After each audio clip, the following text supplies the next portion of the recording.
to order. Thank you for joining us. Connie, could you please call the roll?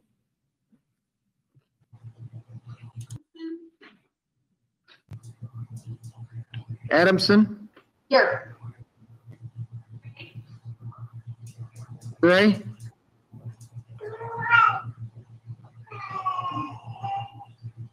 That might be him.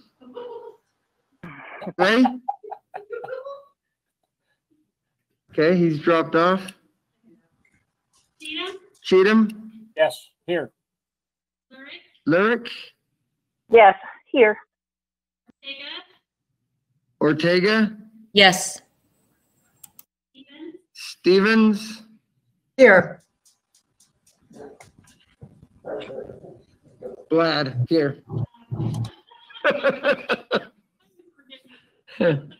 All right. Would somebody see if Roger can get back on?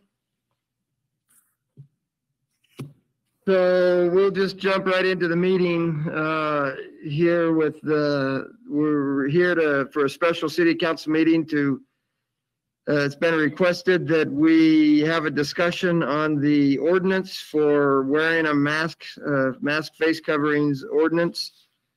And so with that, this is the third time that I brought this to the council. And so council, what, Chris? Roger can't get any sound. Roger can't get any sound. Heidi and Roger changed places then. Have him log out of it and log back in. That's what I had to do. I did that several times before it finally gave me sound. Okay, we'll postpone the meeting for a minute.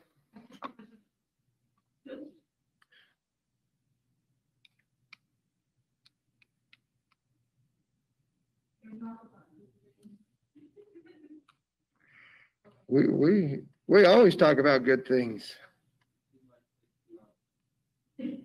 That's right.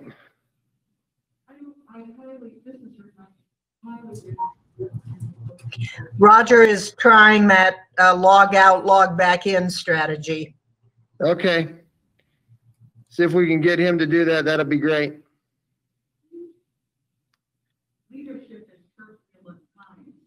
I read that.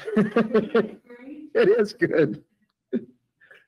It is. You might also tell Linda that at least when I logged in, I had the choice of using the app or joining on the web.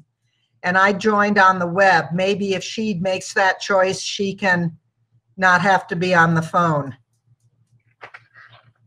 Did you hear that, Linda? Yes, I did.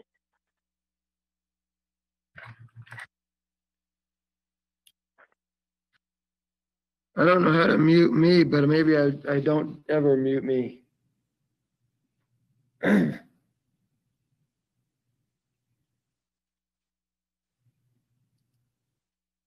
We'll just have to see.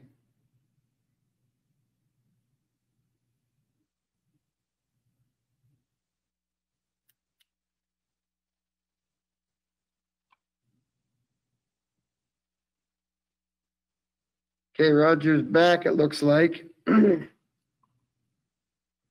you hear us, Roger?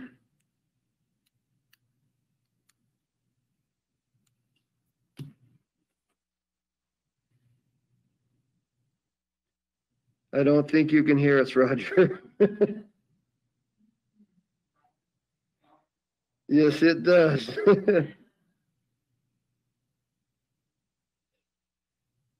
Okay.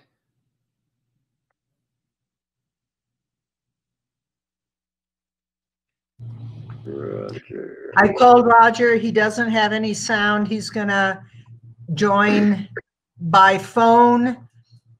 But I forgot to remind him that if he joined using the app, maybe he might want to try the web. I'll try that too. I just tried to call him. Maybe he's already getting on the phone. Yeah, he's on the phone. Chris Sorensen just left me a message that says they may need to reboot altogether, not just restart, go to meetings. So we'll see what happens here. See when Roger gets here. We'll make this work somehow. Gotta love stage 2. That's no more than 10 people in the room. And so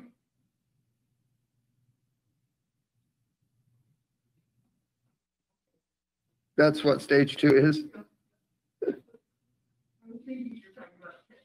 Oh, no. No.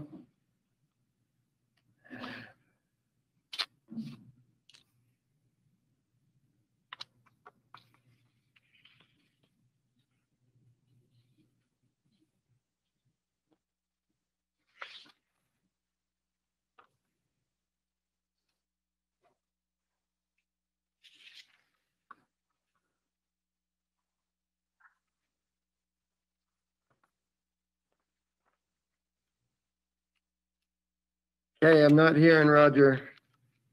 I'm on the phone. Oh, you're on now? Linda, Yep. you're on? Yes. Okay, so we've got everybody on the phone on now, either on the phone or online. So we can go ahead and continue the meeting. Oh, there you are online too, Roger. So we'll go ahead and continue the meeting. This meeting is, it was requested that we have a discussion about this before Thursday night's meeting. And so I believe everybody has a copy of the ordinance, the proposed ordinance in front of them.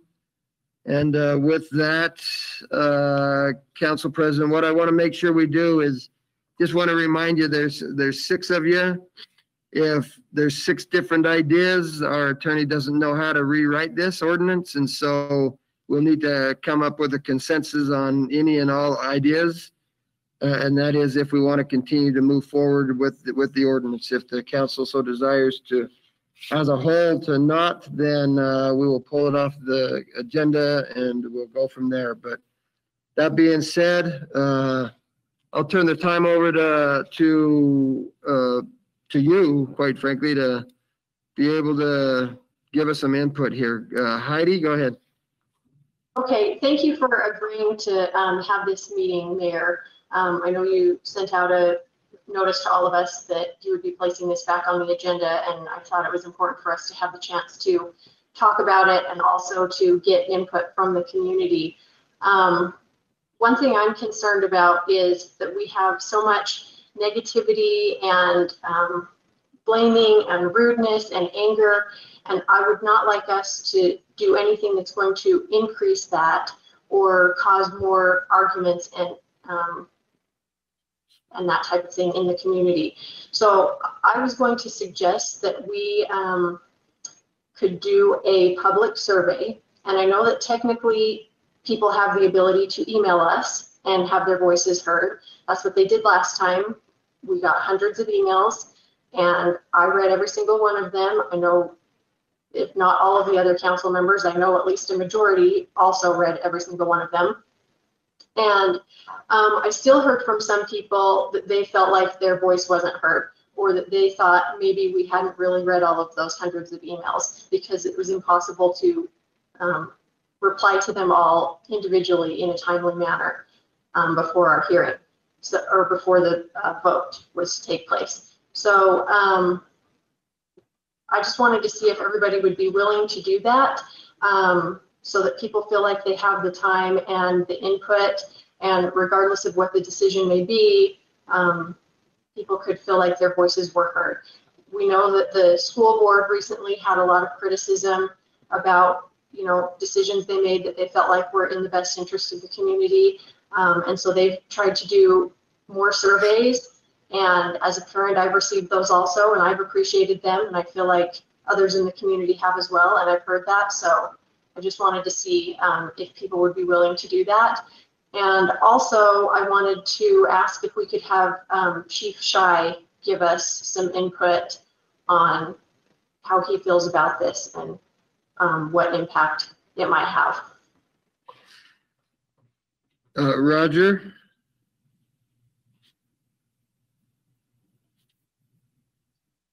You're muted, Roger. We have discussed this and discussed this and discussed this, and here we are again discussing it while we have people sick, we have people dying, and we have people that will not recover very well. I think it's time that we just move ahead. I read the CDC directive on this. It's a scientific brief, community use of cloth masks to control the spread. They are very adamant that this works. It says, following directives from organizational and political leadership for universal masking, new infections fell significantly. Yes, we may have some people that are upset, but you know what? If you die, you don't get to register. And I think it's time that we take some of the load off our hospital staff and other places, and we just move ahead. We're not going to achieve anything by discussing this further. We either put in an ordinance or we don't. That's the decision we have to make.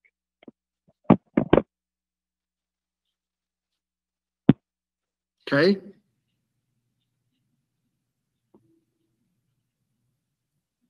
Rick. Mr. Mayor, I'm going to start by saying I plan to vote against this mask ordinance proposal. I cannot, in good conscience, make the non-wearing of a mask a criminal offense. I believe masks help to limit the spread of not only the coronavirus, but all germs. I wear one when I'm out in the public, in an indoor space, especially when a business posts a notice asking or requiring me to don a mask when entering. I don't find wearing a mask a terrible inconvenience or a violation of my constitutional rights. I don't believe masks are the ultimate answer to preventing the spread of airborne disease, but they are an easy first step. In my daily travels, I see more people wearing masks than ever before. I don't believe this ordinance will cause anyone to wear a mask that isn't already wearing one. Instead, I think it will cause a backlash of those opposed to the forced wearing, and it will overload our legal system. What I fear is the strain on our police and dispatch systems, our courts, and our legal department. Unless this council is willing to direct our police department to stop investigating and arresting drug violators and violent criminals, stop assisting in domestic disputes and mental health cases, stop protecting abused children, and put their efforts into passing out tickets for not wearing a mask, we're wasting our time. We're all weary of COVID-19, there's no doubt. We're tired of the masks, we're tired of the daily casualty count, we're tired of being told how we should behave. We're tired of being told we failed. I disagree with those who say our leaders have mishandled the coronavirus pandemic. I think they've done what they could with the information they had about the virus and the recommendations from medical and health professionals, which we all know has changed almost daily. I recently lost a classmate to coronavirus, and I've had a couple of friends hospitalized for treatments of the complications of the virus. Until a significant number of citizens are inoculated against this virus, I expect we will continue to experience loss of friends and loved ones.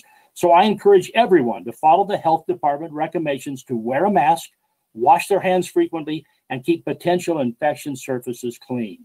We can't legislate a virus away, and I don't think passing an ordinance that further divides our community is the answer. As I said when I began, I cannot support this proposal.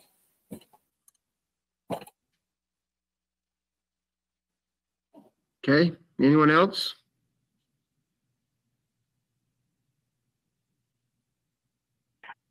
Mr. Mayor, this is Linda. Linda. I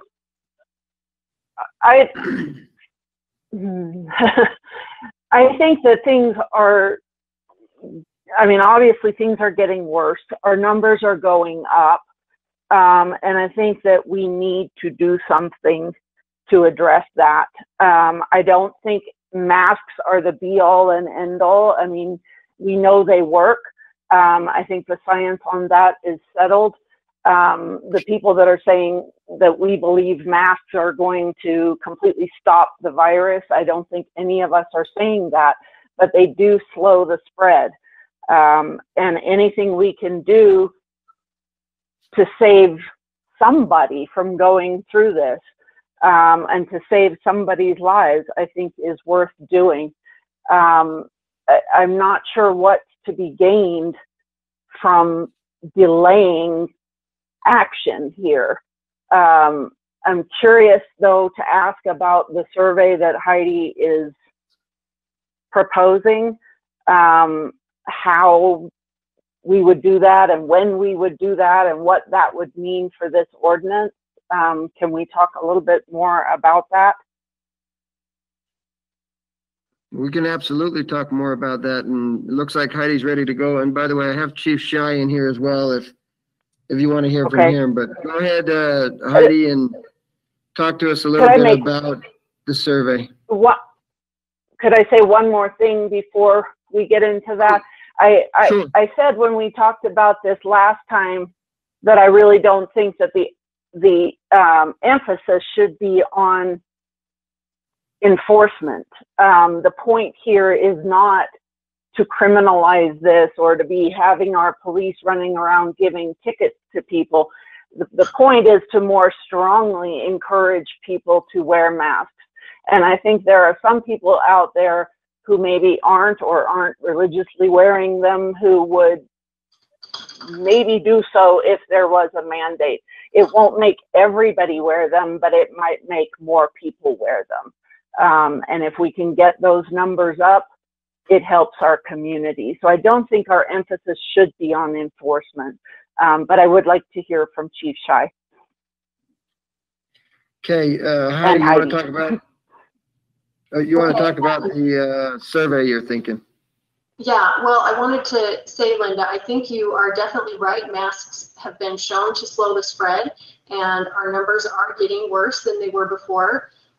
What I've observed, and I realize this may be different from the observations of others, but I've observed shoppers wearing masks at the store, kids wearing masks at school, and people being more diligent about it than ever before. But you've still got some people who will not wear them regardless, even if it's a law. And I'm not saying I agree with that decision. I would hope that people would follow the law. I'm just trying to be realistic and realize that the opinion is out there. And I think it would be a shame to create more bad feelings and possibly cause otherwise rational people to act out in defiance.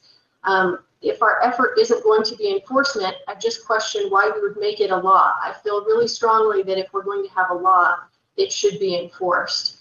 And, you know, even in Twin Falls recently, where their hospital is turning away people, they're in worse shape than we are. They still had a lot of people show up at their public hearing to disagree with a possible mandate. So I'm just concerned about it. I felt like a survey would be a way. I think a lot of people's opinion has changed since last time we discussed this. We had about 50-50 on pro and con last time.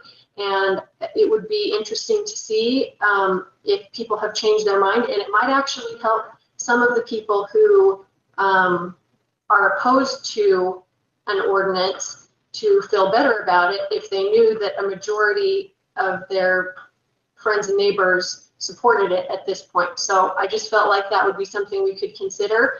I would like to see it, you know, of course, the link to the survey be put out by our public information officer, but also I'm curious if there's a way we can get it out, like maybe with the information we have for utility accounts. So if someone's residing in the city, they would get a text that says, here's the survey we would like you to complete. I'm not sure exactly, you know, the details on that would be some staff input, but I just wanted to float that idea out there. And I would like to hear from the chief also. Okay, so Chief, come on up here. Unless Chris or Claudia, do you have anything else to say? We've heard from everybody else. Do you want to wait for the chief to say something? I just have a question. Who instructed for this ordinance to be drawn up? Who called for this meeting? I'm just curious. I did. I instructed the ordinance to be made up, and Heidi asked for the meeting. Gotcha. Okay, thanks. Yep, here's the chief.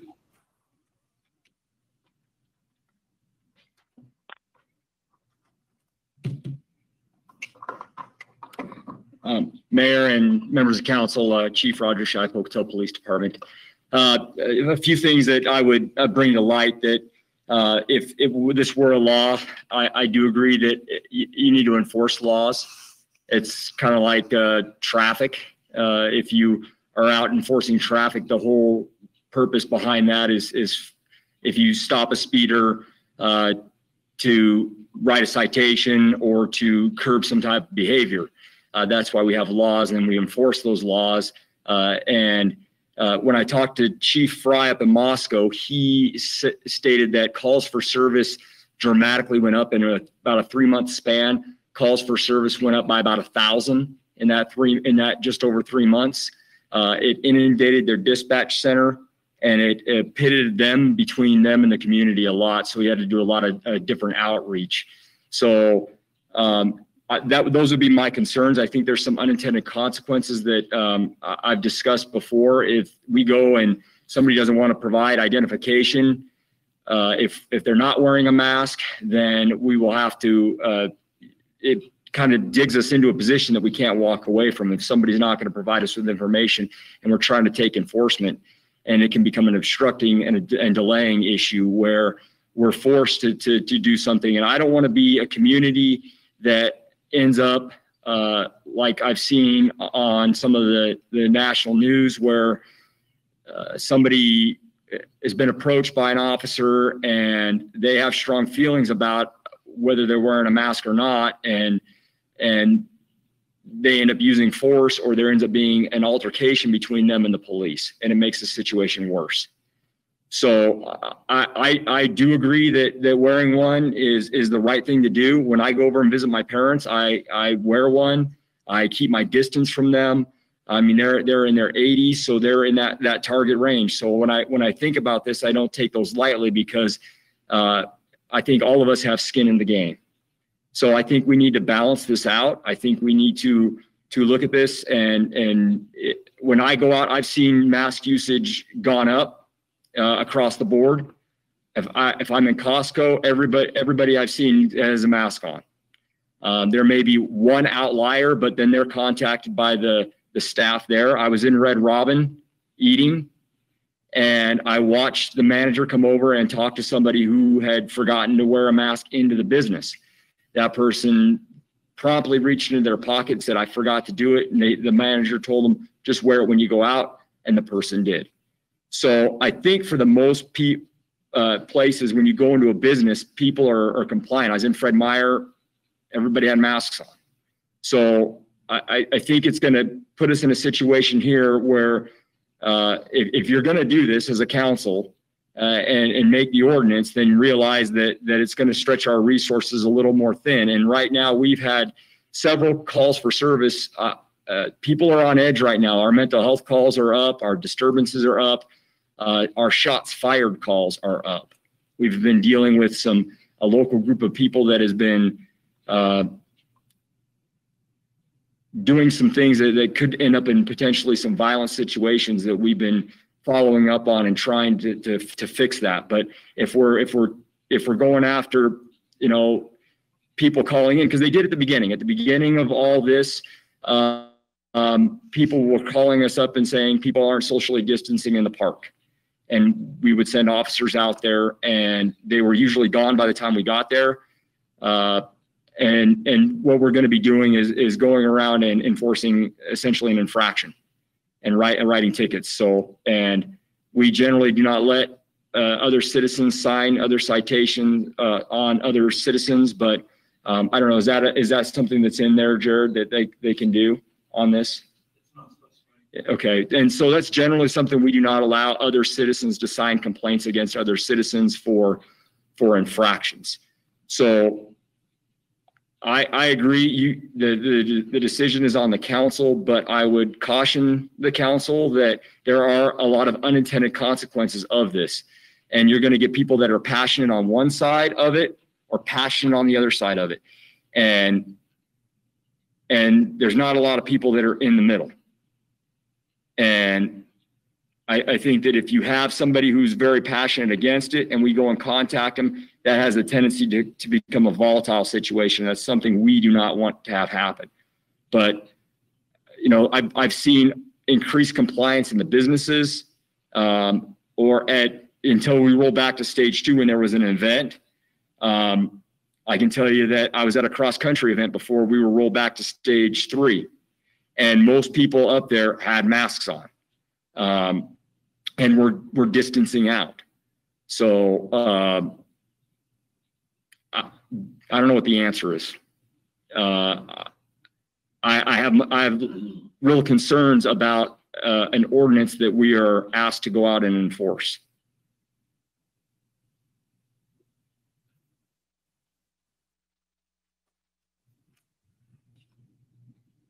Okay, Looks like Roger's trying to talk. Roger, you're on mute. May I speak? Why do we have any ordinances if you don't want to enforce them? If we find something is critical to our community, we set things up and we ask our police to go out and help make the difference. Not make the difference, but help make the difference. And I think that things are at a critical mass here. I think that if all the masks that have been alluded to were being worn sufficiently and practiced, we wouldn't have the dynamic of the explosion we've had in our community. We've got two big events coming up with Thanksgiving and Christmas. I think those are prime times for this to go farther if we do not act. Therefore, I move that we take this to the council on Thursday night.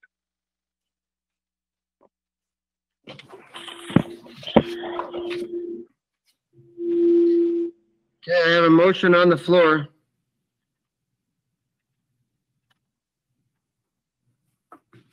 I will second that motion. Linda. I have a question. Okay. So I must have missed it, and I'm afraid to pull it up right now because I might get kicked off of this meeting, but there's language in that ordinance that says that one person can swear out a complaint for an infraction on another. Jared? No, there's not. There's not. There isn't. Okay. No, And there's then, not. okay.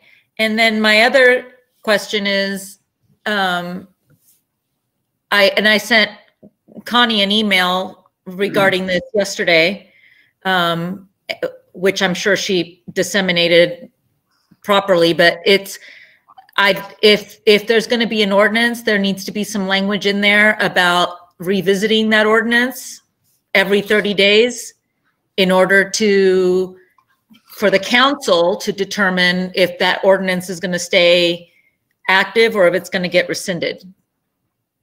So is that in there now? I was concerned about the lack of an end date as well, because it just says it's until rescinded, superseded, or amended. Yeah, So, and that's, so it is not an every 30-day thing. And there's a reason for that. Jared, I don't know if you can hear Jared from where he is or not. Do you want to speak to that? We're going to try to speak to that.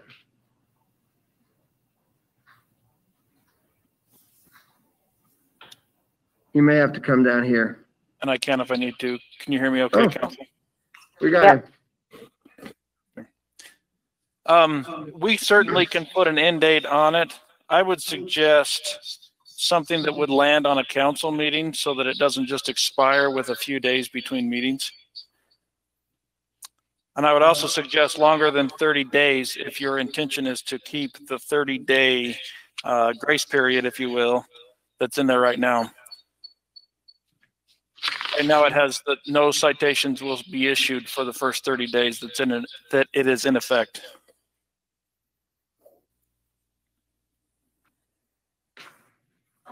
Okay. so that's about as clear as mud to me. Sorry, Jared. Well, I'll happily try to clarify Thank you. What I'm saying is I wouldn't want to do a specific 30-day expiration and have that land on a non-council week or have a lag in between the time it expires and the time council can convene again. Okay. So if the council or a majority of the council would like me to change it to a specific date that lands on a council meeting, I think that would be more in line with just convenience of being able to either extend it or repeal it, whatever the council decides to do at that point.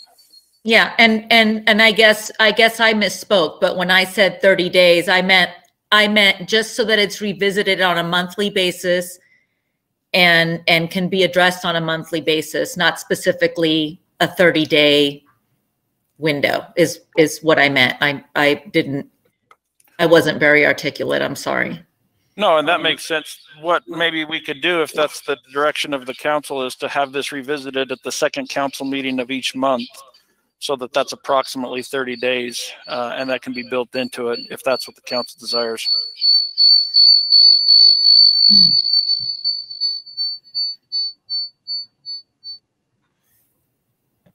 If that's what it takes to get it passed, I think we ought to go for it. Second council meeting of each month. Let me give you a few things to think about. As we've got a motion on the floor, and I just want to get my 2 cents in, and it's not going to help probably one way or another, but I think it's important for you to kind of know what I'm thinking about this. First of all, it's very clear that Governor Little is not afraid to go backwards in this. He's done it twice. There's a reason he's gone backwards twice. It's because cases and numbers continue to climb. I do not know personally if a mask mandate is going to help stop numbers, help slow numbers down or not. I know what we're doing right now has numbers going up. They continue to increase. I do not believe we can afford small businesses in Pocatello can afford a second shutdown for a time. And for sure, we can't afford a second shutdown between now and Christmas. And my intent would be to make sure that that does not happen in any way, shape, or form. I don't know if numbers continue to climb the way they are. I don't know what the governor's going to do, but I do know that he's moved us to stage 3 to help us curve this. That didn't help. He moved us to stage 2. So far to date, it doesn't look like that's helped. And so because of that, in order to keep people's livelihoods going, I think we need to act and do something. Now, today's numbers, we've got 64 deaths in the district, in the Southeast Idaho Health District. There's 8 counties in that health district. 64 deaths so far. We have over 1,000 active cases today. We have had over 7,000 from the beginning of March or April, whenever, I think it's March when we started closing things down and doing stuff. And they started keeping count. In Bannock County today, we have close to 400 active cases. And so Pocatello is the majority of the county. And so just to keep that in mind, we've got that many cases out there. In saying that, I do not know if we pass the mandate. I think that there are some people that will stop wearing a mask that are voluntarily wearing it now. I think that there will be some that will start wearing a mask. And so I don't know what that number is. I just know we as people, if you're told to do something, sometimes we don't like that. And so we just stop. Some of us are okay with that, and we start doing it again. So we've got that stuff. I would like to see something in this thing that if you're outside, outdoors, and you can maintain 6-foot distance, that you're not violating the ordinance, because they've shown that where the air movement is it definitely helps, and there's not there, and that would give some reprieve to some people that do not want to have to wear a mask. Probably help our police department, our court system, and our dispatch in that aspect of things. When they go inside a building, though, it could be a whole different ballgame. And I recognize that we are that there may be some people that are getting upset and doing a number of things. I will tell you that the hospital is not at a critical point right now. The Portneuf Medical Center, they have about 2/3 of their beds are full. They have not started to send people away. However, if numbers continue to go up, they anticipate that they will be to that critical point, and then they will have to make that decision whether or not to send people away or not. They do not want to weigh in on this. They're able to do what they're doing right now. They're able to sustain, as long as it continues the way it's going right now, they can sustain the hospital beds and things like that. And so if it goes up, though, they are concerned. a hospital would be in favor of a mask.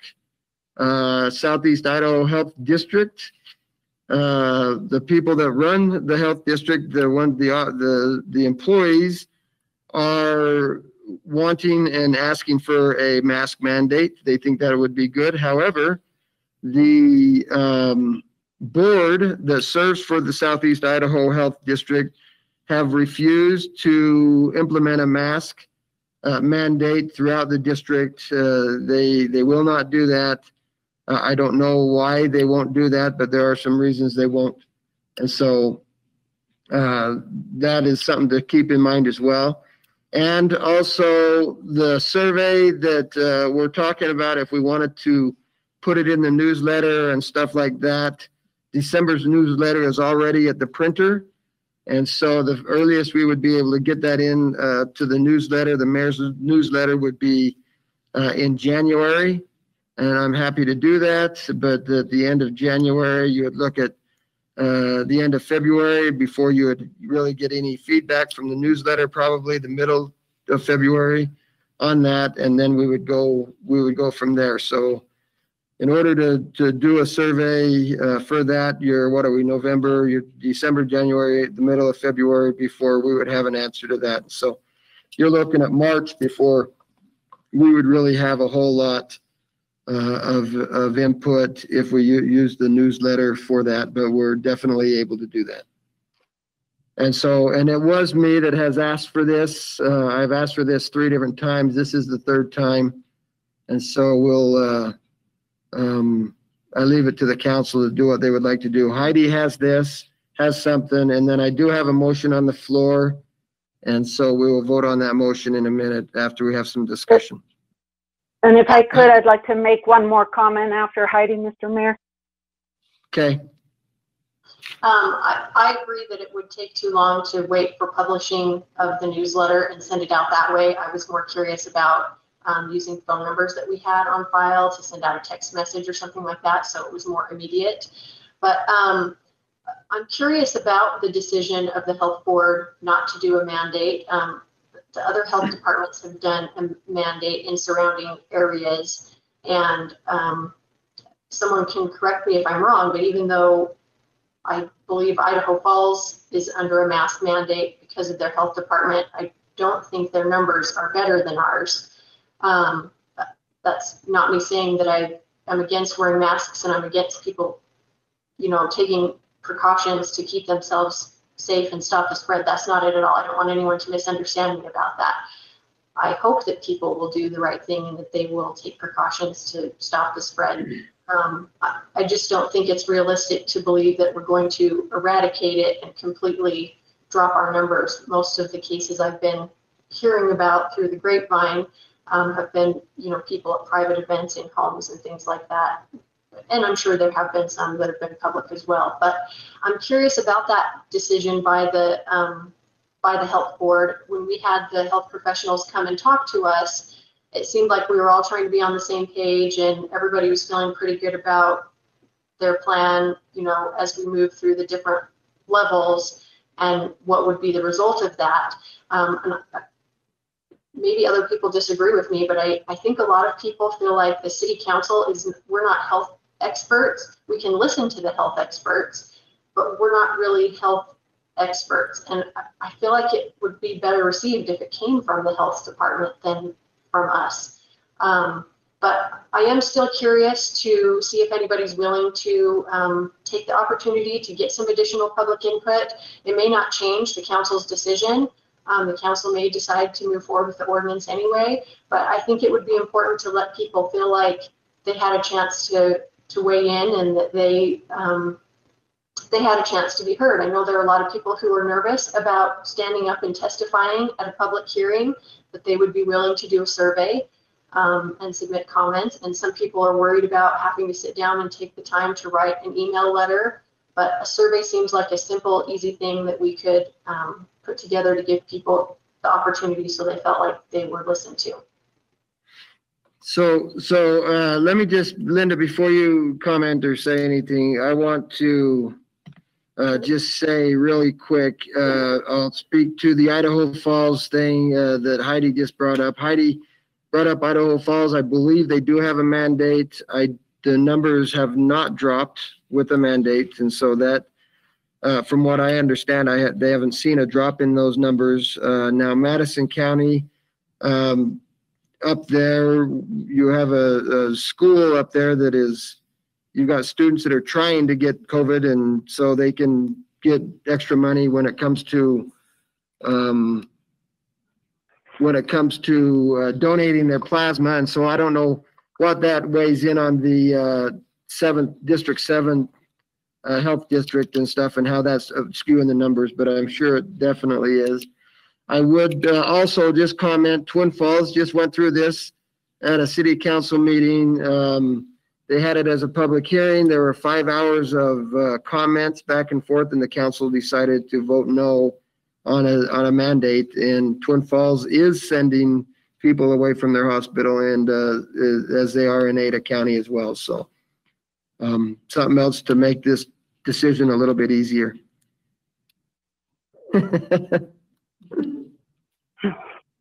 Anybody else have anything?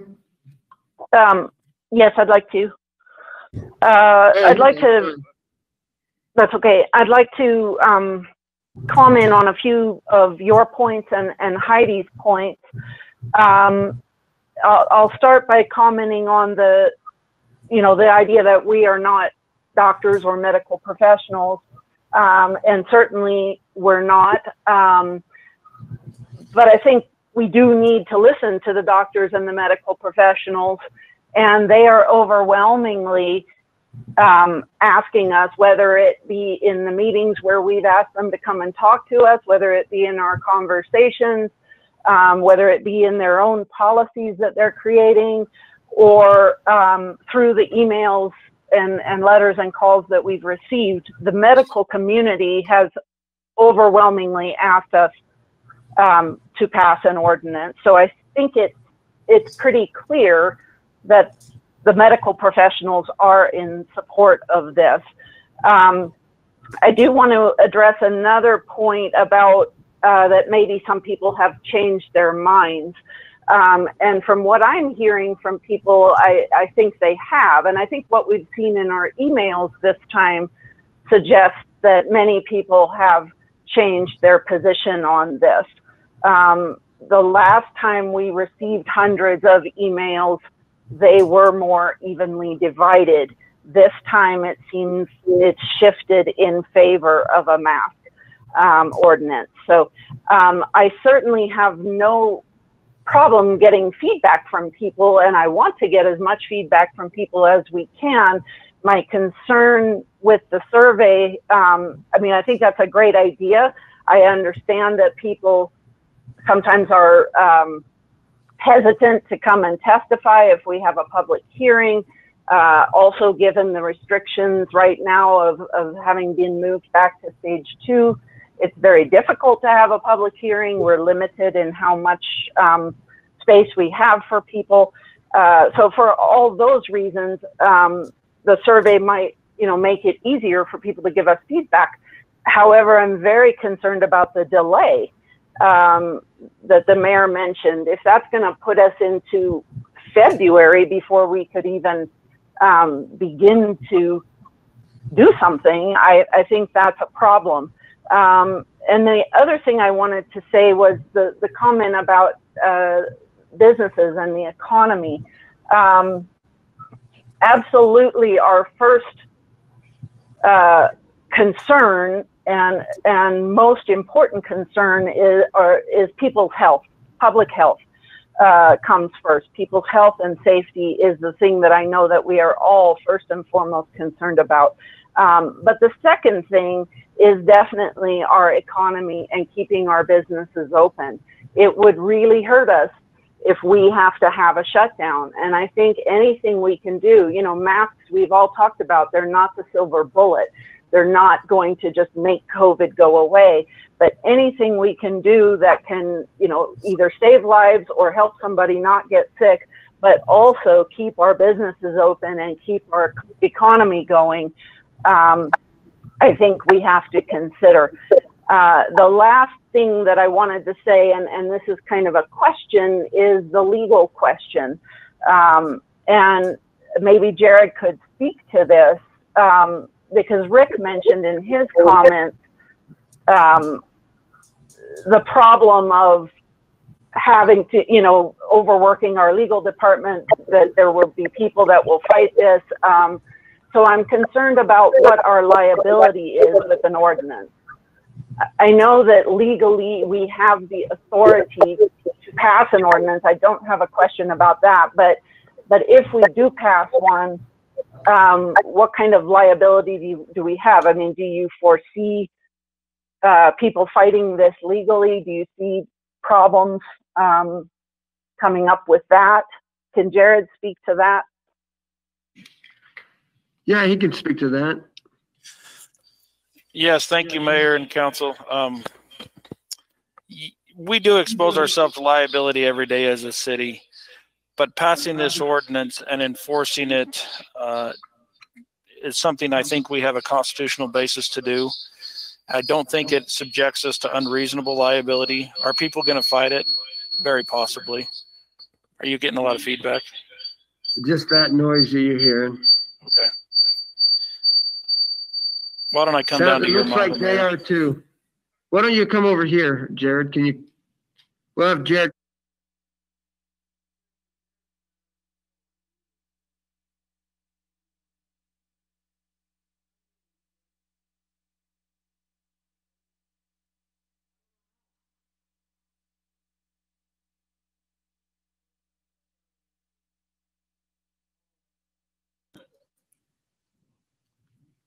Okay, Council, can you hear me? Yes. Okay. So this is much better anyway, because I was hearing myself twice earlier, so this is much cleaner. Yeah, we do subject ourselves to some liability with everything we do, but this would be a reasonable amount of liability, in my opinion. In the eventuality that somebody is cited for this, there's a high probability that it's somebody that wants to be cited for it and they want to challenge it in court, and we would definitely go through that process. It's been challenged in other places, and constitutionally, like I said, it's sustainable. I think we have a legal basis for it. But your question was really, what additional liability does this expose us to? And I don't feel like there's an unreasonable amount of additional liability that having this ordinance on the books would expose us to. We always have risks with our officers. Anytime they engage the public on any particular issue, this would add another issue to officer engagement, and that's something we would just have to deal with. But no, nothing that immediately and specifically comes to mind as additional liability. Claudia has a question. I just have a comment. Well, I guess a question. So just to be clear, we are not talking about police pulling over a car with 3 people in it because none of the 3 people are wearing a mask. Right? We're not calling that probable cause. We're not talking about somebody walking down the street and getting stopped by police because they're not wearing a mask as they walk down the street, correct? So your question really is this a primary offense, which would give the officers probable cause for a stop? No, it would not be considered a primary offense. Okay. So okay, so I just that, because that needs to be clear, and then I would want the language about the revisiting on a monthly basis. Like you said, I don't care which council date you put it on, as long as that's there. But I just want to say something, because I don't want to pretend like we haven't already discussed this 3 times. Chris and Roger and I wanted an ordinance months ago. We were fought on it. And then we had a room full of health experts come and essentially beg us for an ordinance. They told us what would happen during flu season, which is exactly what's happening now. And we were fought on it then. And it was us 3 against Heidi, Linda, Rick, and the mayor. So that is not true. If you want to bring up, if you want to pass an ordinance, then you're going to have the spine to do it and know that there are going to be people who aren't happy about it. But stand for something. Stand for something. So I'm going to correct that. I put an ordinance on months ago, not you three. You three all voted against it to start with. We had those things. There was not the desire in the council to do so. And that's the reason it got pulled out. We cannot go back and rewrite history. If you want to, Claudia, please go look at that video and go watch that meeting, because that did not happen. I will do just that, because I can remember exactly what happened. We are not going to go down this road today. That's not what this meeting's about. Because I'm not interested in somebody's pulling a story out there that's not fact. And that happens often. Chris, you go ahead. Chris. Yeah. Yes, thank you. Yeah.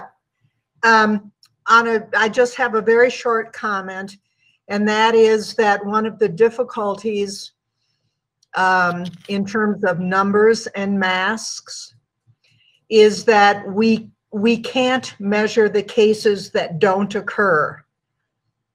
The only way you can really legitimately test or predict the efficacy of masks is through statistical modeling, because you can't measure people who don't have the disease, and you don't know who didn't get it because somebody else was wearing a mask. It's impossible to measure that. So you can't make a correlation between masks and numbers.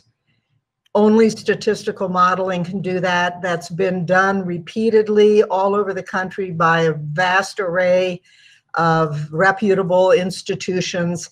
And as they have all come to the conclusion that the more people who wear masks, the fewer people who get infected. So that's not, I'm not trying to convince anybody. I just wanted to make a comment about how you can measure people who in fact don't have something for you to measure on the opposite end of the spectrum. Thank you.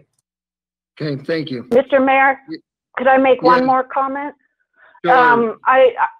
And then Roger. I do want to talk about the people that are, that don't like being told what to do, and the issue of a mask mandate upsetting people. I do want to thank the public for wearing masks.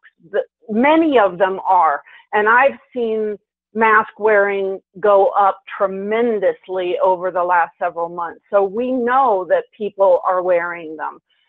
Many people are. And I know also that passing a mandate won't make those who are adamantly opposed to wearing them wear them. So we're never going to get 100% compliance.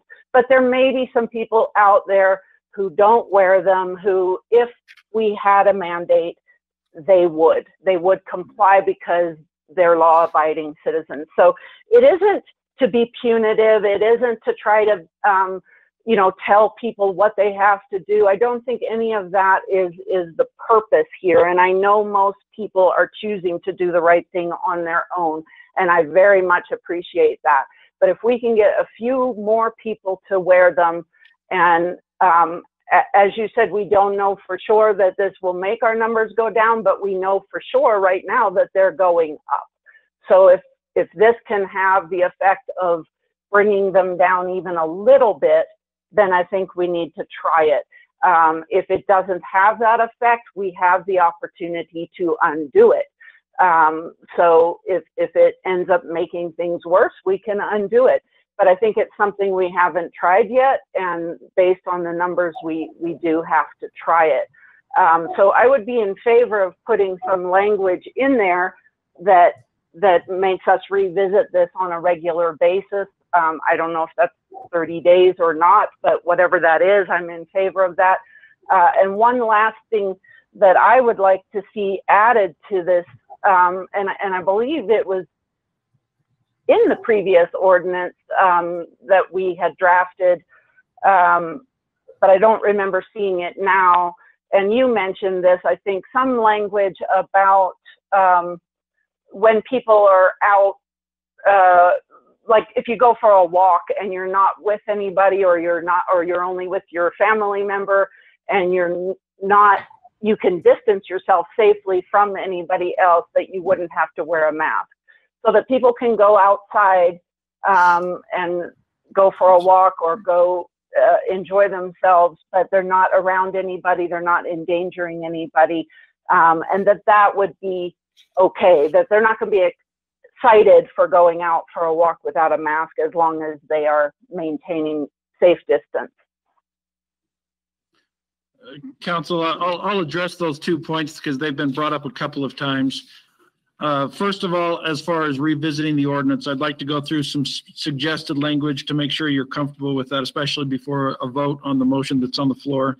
I would suggest after the very end of section 3, which is the final section of the ordinance, language to the effect of, and it's not exactly, I'm scratching it out here on the spot, but basically it would say, this ordinance shall be revisited at the second regular council meeting in December and every second meeting of the month thereafter, unless sooner rescinded. Also, I would like you, council, to understand that I wouldn't be able to know what your intentions are until we have that meeting. So I wouldn't have an amendment or a rescission or a repeal ordinance prepared. But based on that meeting's discussion, which would be one of the agenda items, then at the following meeting, we would follow that direction. So there would be a little lag in having that council direction implemented, unless we were to have a special meeting prior to that regular meeting. So just so you understand some of those procedural steps that we would have to take. And I have no problem with any of those, just want you to understand that. And so let me know, please, if there's any concerns with that. To the second point, there is an exception or an exemption in section 1, part 2.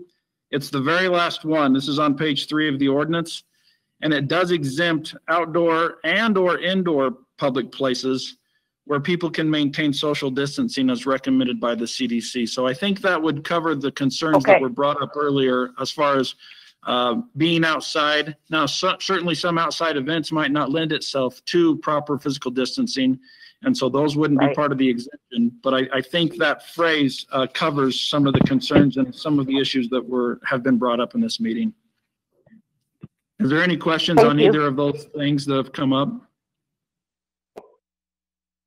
Roger? I would rather we go to the first meeting of each month and it begin in January, so we get through the holiday season, and then we can revisit the first meeting of each month thereafter. Okay. I think that's actually a good idea. Go ahead, I'm sorry. Yeah, because I just think the holiday season is a hard time to do a good assessment. But I think by the first meeting in January, we should be.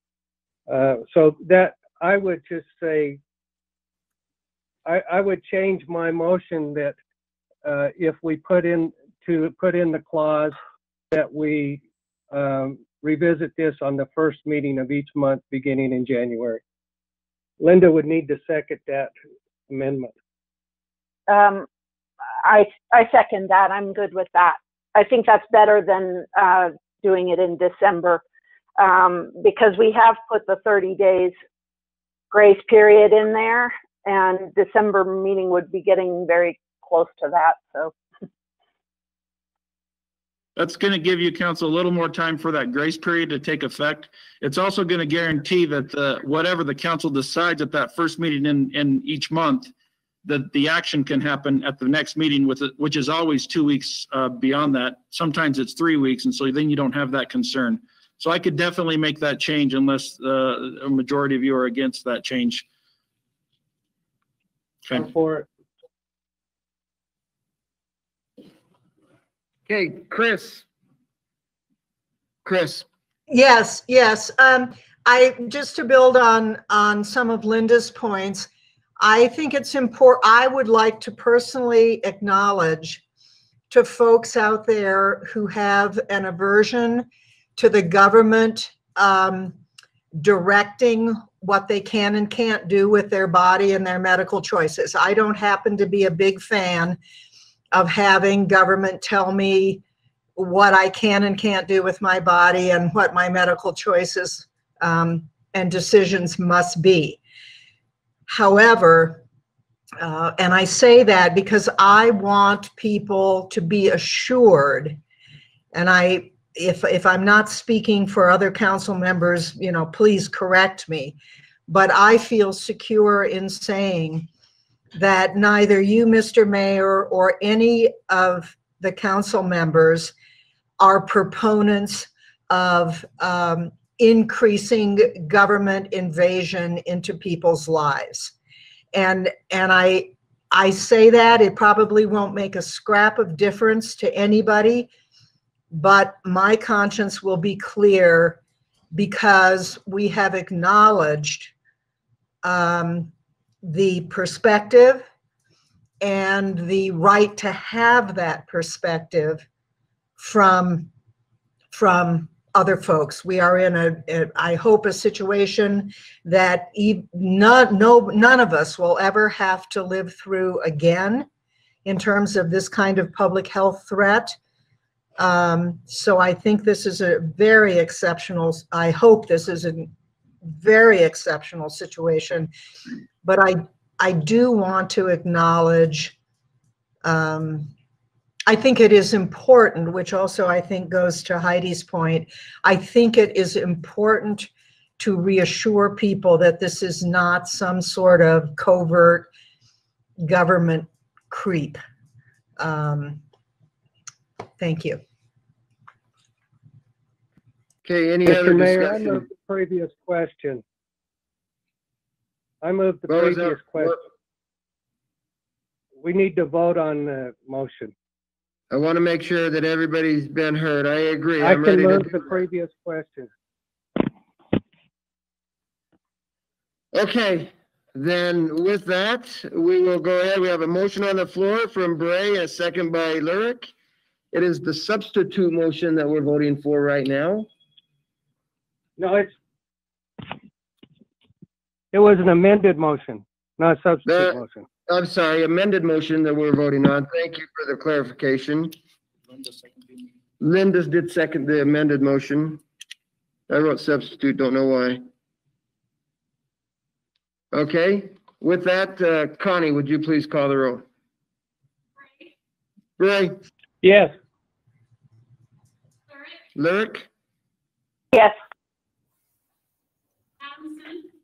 Adamson? I still have concerns about enforcement, and I would really like to do that survey, so no. Cheatham? No. Yes. Yes. Okay, thank you. We will have this motion and this ordinance on the agenda for Thursday night. Just so you know and you're aware, it is not a public hearing and it will not be a public hearing. And so we'll go from there on that, on the ordinance then. Okay, thank you very much. With that, we are adjourned. Thank you, Mayor. Thank you.